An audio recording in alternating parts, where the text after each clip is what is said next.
अस्सलाम वालेकुम। आज के लेक्चर में हम फर्स्ट ईयर का chapter number 9 fundamentals of trigonometry शुरू करेंगे और देखेंगे कि ट्रिग्नोमेट्री होती क्या है, उसका इंट्रोडक्शन क्या है और इसकी इंपॉर्टेंस क्या है हमारे डेली लाइफ में, और इससे आगे हम इंशाल्लाह फर्दर चैप्टर स्टार्ट करेंगे। सबसे पहले देखते हैं इसका हमारे पास इंट्रोडक्शन क्या होता है।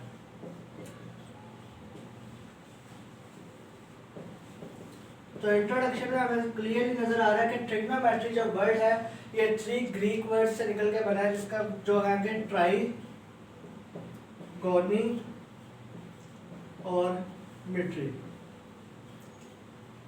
ट्राई का मतलब होता है हमारे पास 3,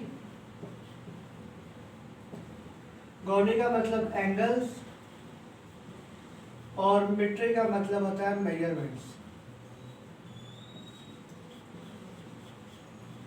So the measurement of the angles of a triangle is called trigonometry। जो trigonometry हमारे पास है इसका बहुत ज़्यादा यूजेस हमारे पास होते हैं फिजिक्स में, और आगे जाके हायर क्लासेस में इसका trigonometry का हमें बहुत ज़रूरत पड़ती है, और स्पेशली कैलकुलस की स्टडी के लिए आपके पास trigonometry के साउंड्स होना बहुत ज़रूरी है। आपकी trigonometry होना बहुत ज़रूरी है। अब देखते हैं एंगल। ये एंगल क्या होता है? Concept of angle. तो 2 रेज, ये हम फॉर एग्जांपल एक ये रे है और एक रे हमारे पास ये है। तो जो 2 रेज है उनका और उन दोनों का एक कॉमन पॉइंट हो, तो इस कॉमन पॉइंट पे हमें एक एंगल नजर आता है। इस एंगल को जरूरी नहीं कि हम थीटा के साथ शो किया जाए, बल्कि इसके लिए हमारे पास और ग्रीक वर्ड्स होते हैं सच एज अल्फा होता है, बीटा, गामा, थीटा, ये सारे ग्रीक वर्ड्स हैं। तो हम इस एंगल को शो करवाने के लिए ये सिंबल्स यूज करते हैं। अब एंगल, अगर तो हमारा ये जो एंगल है ये हम क्लॉकवाइज देते हैं, सच एज क्लॉक हमारे पास इस डायरेक्शन में होता है, ऐसे मूव कर रहा था, तो अगर तो हमारा ये एंगल इस डायरेक्शन में मूव करे तो हम इस एंगल को नेगेटिव लेंगे।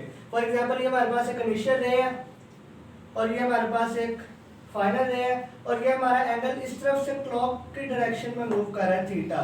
तो हम यहाँ पे कहेंगे जो हमारे पास थीटा है, एंगल है, वो माइनस में है, नेगेटिव में है। इसी तरह अगर हमारे पास 2 रेज इस फॉर्म में है और जो हमारा एंगल है वो एंटी क्लॉकवाइज मूव कर रहा है, क्लॉक के उल्ट सिम्त में चल रहा है, तो हम बोलेंगे हमारे पास यहाँ पे जो थीटा है वो पॉजिटिव है। अब हमारे पास एंगल को शो करवाने के लिए 2 हमारे पास मेजर्स होते हैं। एक को हम बोलते हैं डिग्री, रेज कर लेते हैं।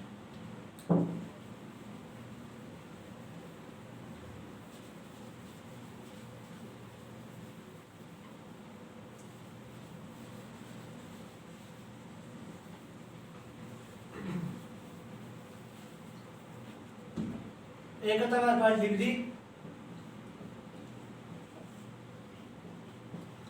And second one is radian.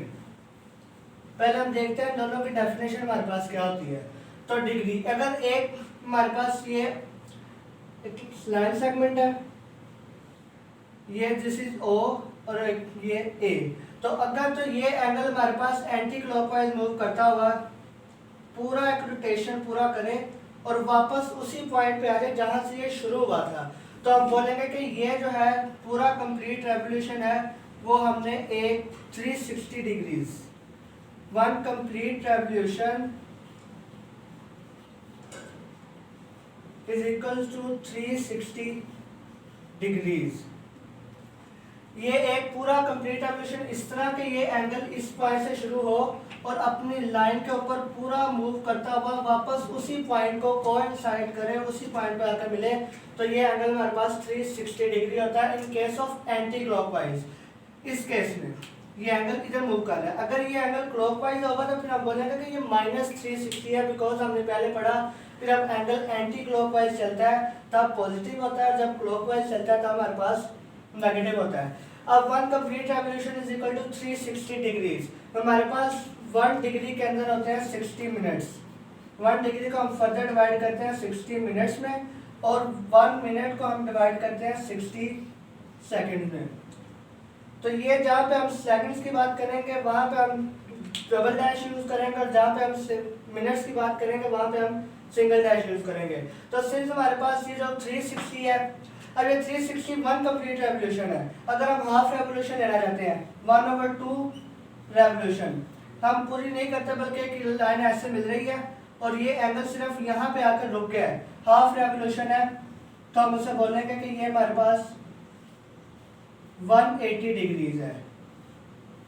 अब 180 डिग्रीज अगर हमें यहाँ से देखा जाए तो 180 डिग्री के अंदर सिर्फ ये एक लाइन है, तो इस वजह से हम 180 डिग्री को बोलते हैं स्ट्रेट एंगल।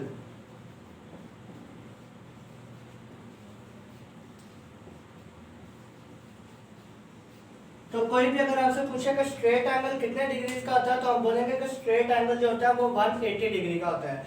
और अगर ये एंगल यहाँ शुरू हुआ है और यहाँ पे आके खत्म हो गया है, इससे आगे नहीं जा रहा, 1/4 रेवोल्यूशन है, तो वो हमारे पास होगी 90 और इस 90 के एंगल को हम बोलते हैं राइट एंगल।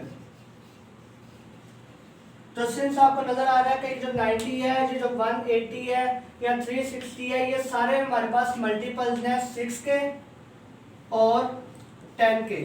तो इस वजह से हम इस सिस्टम को जिसके अंदर डिग्रीज, मिनट्स और सेकंड्स यूज हो, हम उस सिस्टम को बोलते हैं सेक्साडेसिमल सिस्टम।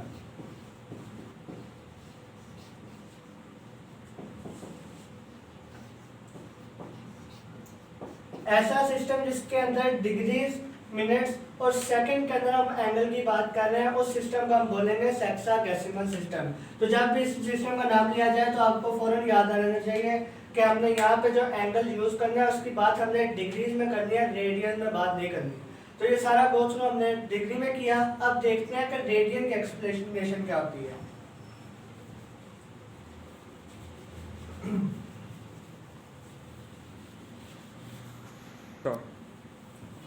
अब हम देखते हैं कि रेडियन किसे बोलते हैं। तो रेडियन हमारे पास कंसीडर हम करते हैं कि एक सर्कल है,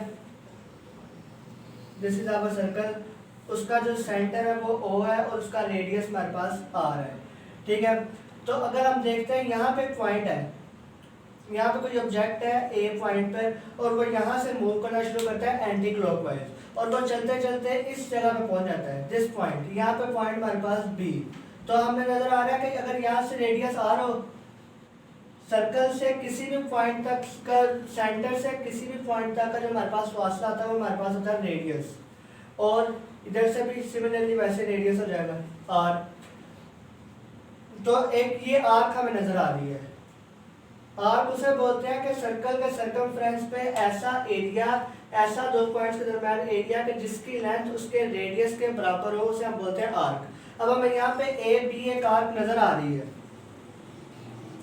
ए बी हमें एक आर्क यहाँ पे नजर आ रही है, तो ये कोई एंगल बना रही है यहाँ पे सर्कल के साइड के साथ थीटा। तो कहने का सारा बात करने का मकसद ये था कि जब एक आर्क जो कि सर्कल के सेंटर के साथ थीटा एंगल बनाए, इस तरह के उस आर्क की लेंथ जो है वो रेडियस के इक्वल हो, तो हम बोलते हैं कि यहाँ पे जो थीटा है वो रेडियन में है। थीटा हमारे पास क्या है, 1 रेडियन। 1 रेडियन का मतलब कि वो एंगल जो कि सर्कल के सेंटर पर बनता है तब जब एक आर्क ए बी जिसकी लेंथ आर के बराबर है वो हम इस सर्कल के सर्कमफ्रेंस पर लेते हैं। तो यहाँ से हमारे पास, अगर हमारे पास ये जो ए बी मेजरमेंट, आर की मेजरमेंट जो है ए बी वो हमारे पास एल है और रेडियस हमारे पास जो सर्कल का वो हमारे पास आर है, और जो एंगल हमने लिया वो हमने लिया है थीटा में।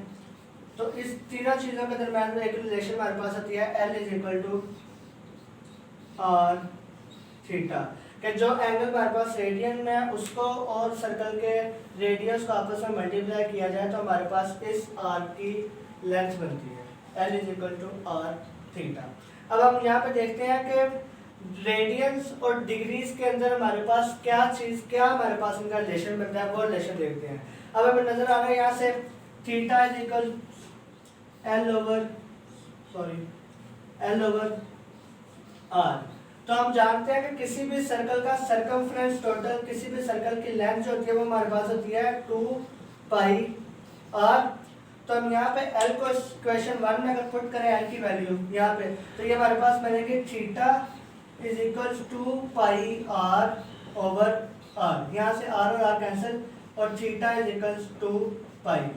ये हमारे पास क्वेश्चन नंबर 2 बन गई। तो अब ये यहाँ से अगर एंगल शुरू किया जाए थीटा और वो पूरा सर्कल, एक हमने पीछे बात की थी, जब ये पूरा सर्कल एंगल पूरा करें तो हमारे पास 360 डिग्रीज होते हैं। तो यहाँ पे हमें नजर आ रहा है कि सर्कल की फॉर्म में है, सो हमारे पास थीटा 360 डिग्रीज के इक्वल हो जाएगा। Theta is equal 360 degrees.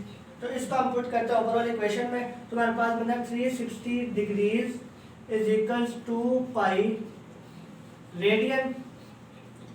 Further हमने 1 रेडियन की वैल्यू निकालेंगे। 1 रेडियन की वैल्यू क्या होती है, तो हमारे पास एक 2 पाई रेडियन है, तो हम यहाँ से 2 को जो डिवाइड करवाते हैं तो pi radian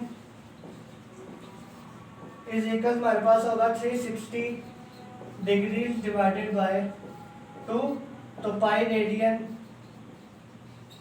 is equals 180 degrees. अब यहाँ से हमने सिर्फ 1 रेडियन की वैल्यू निकाली है, 1 रेडियन, तो पाई उस तरफ जाके डिवाइड हो जाएगा 180 डिग्रीज डिवाइडेड बाय 3.1416, जो कि अप्रोक्सीमेट वैल्यू होती है पाई की। तो जब हम इन दोनों को डिवाइड करते हैं तो हमें हमारे पास एक रिलेशन निकलता है कि 1 रेडियन इज इक्वल होता है 57.296 डिग्रीज।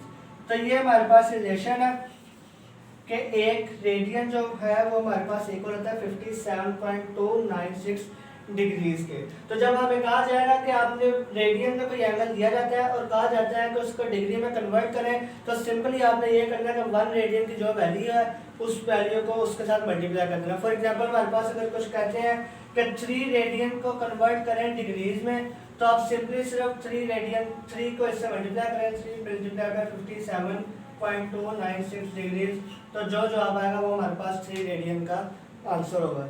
इससे आगे इंशाल्लाह हम फर्दर लेक्चर में चैप्टर आगे फंडामेंटल्स ऑफ ट्रिग्नोमेट्री शुरू करेंगे 9.1 और आगे इंशाल्लाह शुरू करेंगे। तब तक के लिए